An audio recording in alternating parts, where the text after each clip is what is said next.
BBC Radio 1. Fearne Cotton. Get near your webcam. Oh, we're on. Hi, everyone. How are you? Go to bbc.co.uk/Radio 1 because the gorgeous Cheryl is here. Hi. Hi, Cheryl. Hi, Fearne. How on earth are you? I'm good, thank you. Now, look, it'd be weird for me not to ask this. I know that you've just had a minor accident in LA. Yes. You've got your arm in a little sling. Yes, but honestly, it's fine. You're all good. I'm absolutely fine. You seem absolutely cool. I am. Good. Really good. It's just a shock, isn't it, having that happen to you? More than anything, that's all it is, really. So you guys were out getting a burger. Fries. Yes. And then Will drove into a parked car. Yeah, as you do. As you do. We've all done it. I've reversed into a car before. It's I've very reversed easily done. into a wall. A wall? Not cool. It's just easily done. Is Will all right? He's in a neck brace, but it's far worse than it looks. And then you were straight on a plane back here. I have stuff to do, Fearne. You do. You're so busy at the Got to moment. get up and dust yourself off. Are you tired? Are you all right? I am exhausted. Are you? I actually feel spaced out right now. I bet. Can we get Cheryl a cup of tea, someone, for goodness I would sake? love one. Get a cup of tea immediately, or a coffee. And congratulations to Thank you You so look much. amazing. Oh, thanks. Glowing. Don't feel it at the moment, but thank you. You look it. In the struggling stage, but we'll get there. It'll all be fine. So what were you doing in the States? Were you rehearsing for your tour? I am. Yeah. My creative director's out there, and all the dancers are American, so everything's happening out there. And how is that shaping up? Amazing. Is it? I mean, it's long days. It's like 10-hour days of just dancing and stage setting and everything, but it's what I love. You know, Yeah. It's the best part about it for me, so it doesn't feel like hard work. And doing this big solo tour, I mean, I'm sure that you've got loads of amazing things planned and you're kind of throwing everything at it. Can you tell us anything about what's going to happen? I just want it to be exciting from start to finish. I don't want even a moment where people want to breathe. I just want them on their feet, having fun and being entertained for the whole 1 hour, 30 minutes. And when does your tour start? It starts in October in Belfast. So, right, when you're in Belfast and you're backstage, about to walk out into that massive venue, 'cause you're playing big venues on this Yeah. tour, how are you going to feel being completely on your own? The girls aren't there, you're walking out there solo. I mean, it's quite a daunting thought. The only thing I have done alone is I supported the Peas 2 years ago, and that was scary, just being alone in an arena. But I'm excited as well. You know, there's a lot of energy I want to get out on the stage, so I'll probably go through every emotion: scared, excited. Then I get there and I think I've completely forgot. I don't know what I'm doing. Every single time I'm like, I don't know the steps, and I'm screaming. It happens every time. I'm like, I really don't know what I'm doing. And as soon as that music kicks in, you just go. What is your biggest fear for when you're doing a show like that?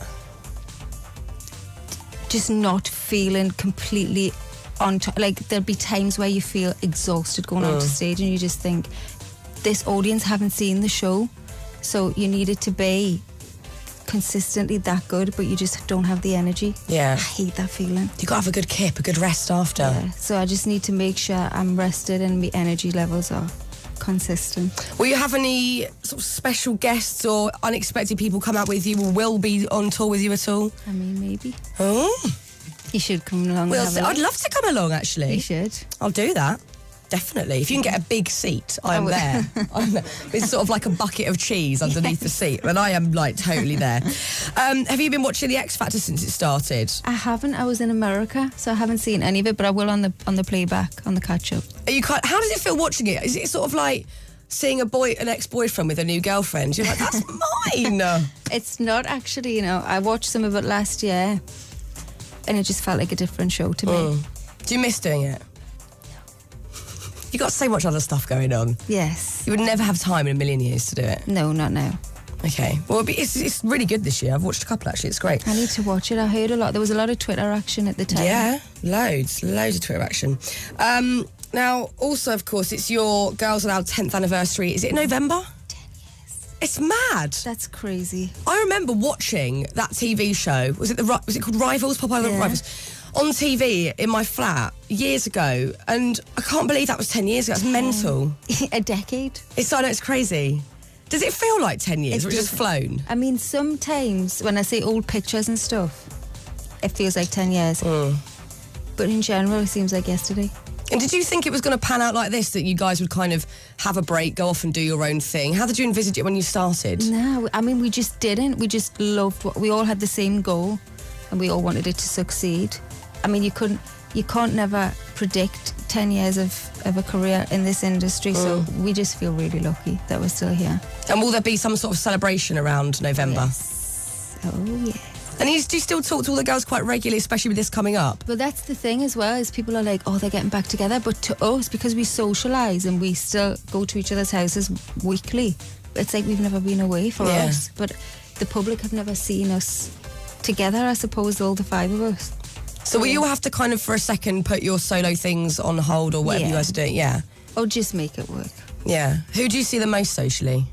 Kimberly, Nicola. Sarah lived way, way out in the country for a long time, but she's actually more in London now, so we get to see her more. And Nadine lives in LA, so... Oh, she's still out there now, then? Yeah. Oh, right. She's back and forth. She's here at the minute, but we see more of her now. How's that going to feel, then? When you all kind of get together in a room for the first proper time to go, right, this is what's going to happen, or maybe that's already occurred. That must be massively exciting. Like, you've got so much to catch up on. You've all been doing your own thing. We've already seen each other, and it was literally like... hours. We did not stop for air. Oh, it's going to be really exciting. But really exciting and quite emotional, actually, to be able to talk about stuff. I mean, Nicola and Nadine were 16 when they got in the group. Oh, my God. They're like 27 now. That's mad. And everyone's getting on? Everyone's getting on well. Good. That's getting really on good. in age, too. You're all still spring chickens. Somebody said to me at the beginning of this, you'll blink and you'll be 30. Then I'm 30 next year. Oh, yeah. And it literally feels like I blinked. Yep.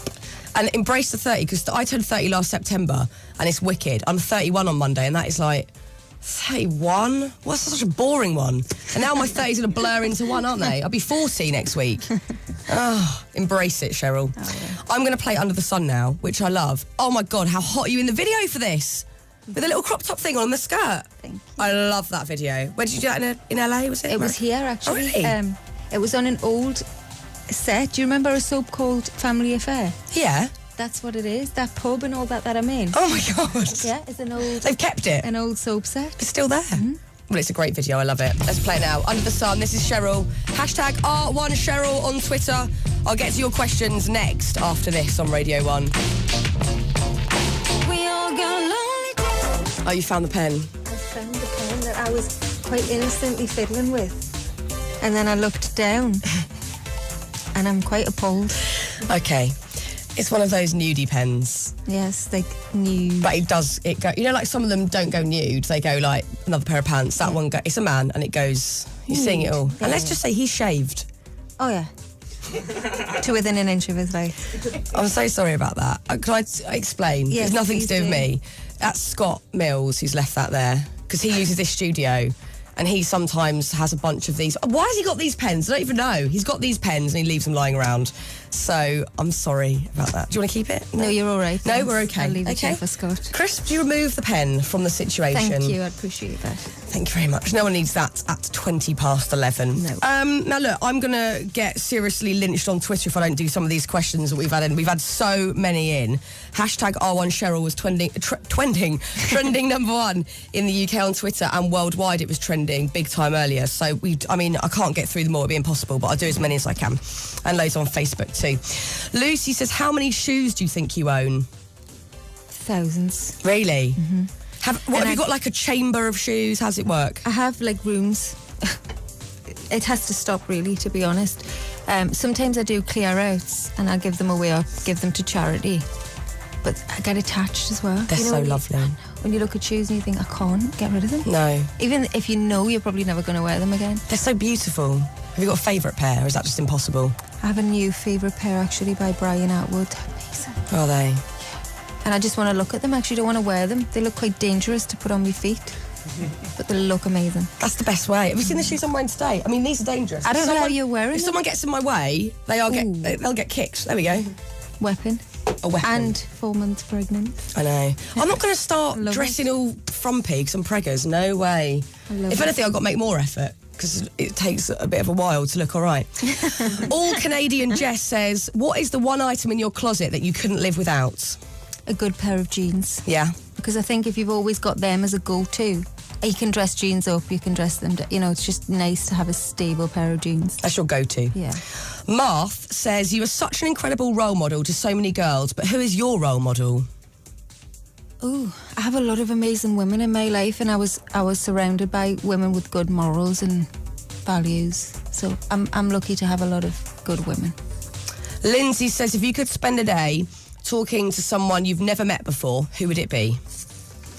Ooh. Someone I've never met before. Marilyn Monroe. Oh. I'm fascinated. Have you seen the film, like the film biopic with Eddie Redmayne that came out sort of like last year? What is it called? My Week with Marilyn. Yes. How good is that film? I loved it. Michelle Williams. I know, isn't she great? Amazing. And there was another one called Marilyn Monroe versus Norma Jean.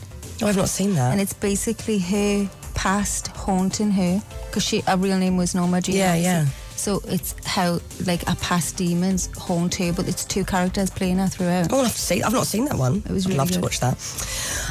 The General says, if you could have written any song in history, what would it be and why?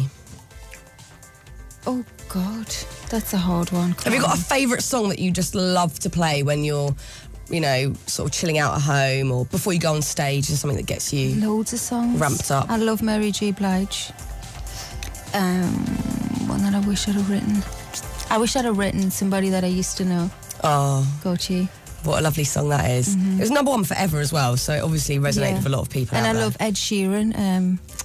His first ever song. 18? Yes. Lovely, that song, isn't it? I think that song's going to be timeless too. Yeah, it's beauty. Gabby says, if you had just one day to walk around outside with no paparazzi, no cameras, just you, where would you go? As many places as I could in one day. Is it just like a daily struggle then? Is that you just can't escape It was. I mean, it was for a long time, but I actually got an injunction. I actually went to court and had it stopped because it was crazy. I mean, it was ruining my life, literally. I would wake up, they were there, they would follow us all day. Yeah. I'd go to bed with them outside and wake up and they were there again. It's crazy. So now you've got a bit more freedom back. Oh, yes. That's lovely. How nice. I love it. So lovely. You could walk out in a chicken outfit and no one could do a thing. Give it a try. Jessie says, what's your favourite film to watch when you're feeling down or sad? Well, I wouldn't say... one of my favourite films is The Notebook. Oh, if my you want to have God. a good cry, I have bawled my eyes out to that film. it's like one of the best films ever made. And I just watched The Vow recently, and I don't know if it was because I was on an aeroplane. I was like extra emotional. I cried my eyes out to that thing. I love having a weep to a film. No, it's The best. Yeah. Adam says, what accent would you have if you weren't a Geordie? I would like to be exotic, like maybe Brazilian or, you know, like an exotic kind of fiery one. What about like Bayesian, like Rihanna? I love her accent. I love the Bayesian. I could listen to her talk all day. Or Jamaican. Yeah. Okay, that would suit. Destiny says, what was the last text message that you sent? Yes, I'm fine. No worries. There is nothing wrong with my arm. Was there everyone text you under the sun, just going, oh, under the sun, going, are you all right? Are you okay? Yes, I my bet. dad was having a mini heart attack. Oh, bless him. bless. Molly says, have you met up with Tom Daly yet to learn how to swan dive? I have not, but that should happen soon because I need to work on my form. Would Because you be able to do it? apparently- I couldn't even jump off that board. Well, you know when I did The Voice, I don't know if you saw, but I'd You did your dive? He said, if that had been in the water, I would have belly flopped badly. That's not good. That's not good. So I feel like I need to work on my form. If I want to do it, include it on the tour, I need to like make sure it's good. Well, look, I think that he would be more than willing for this to happen. So let's just get this sorted. Yeah. Tom, hashtag R1 Cheryl, let us know what's going on, mate. Get in touch and we'll sort this out. So your tour is in October. You're ready to go, you're excited, it's all good. Yes. You're just rehearsing till then. Just rehearsing, doing all the bits that you'd probably find boring, like the production, the lights, the screen content, all of that exciting stuff for me. So you want to be across the whole thing to your show. Yes. That's going to be brilliant. Well, it's so lovely to see you today. You and we too. really appreciate you seriously just getting off a flight with an arm and a sling and coming to see us. So thank you. No, thanks for having us. Lovely Cheryl, everyone. Thank you.